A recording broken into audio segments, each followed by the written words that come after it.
Hoi, ik ben Jeroen Baba Wijnand. Ik kom uit Wergen en ik ben de nieuwe ambassadeur voor Praat maar Fries. Meesten die kennen mij van muziek. Ik ben Baba in het artiestenleven.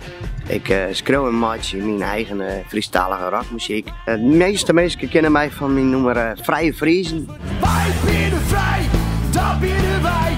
Ik ben een grutskap om Fries te wezen. Een donkere negen, een blond heer. Ja, ik ben een echte Fries. Ik voel me op en top Fries, omdat ik Fries praat, Fries denk, Fries schreeuw, Fries jong. Friese tradities, ijsziekje, scootje Sylvie mooi.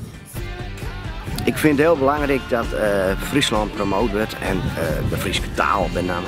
Want het is natuurlijk net de bedoeling dat het aan saf vervaagt of op achtergrond rekken, dat het er haast net bij is. Want dat maakt het dus groot.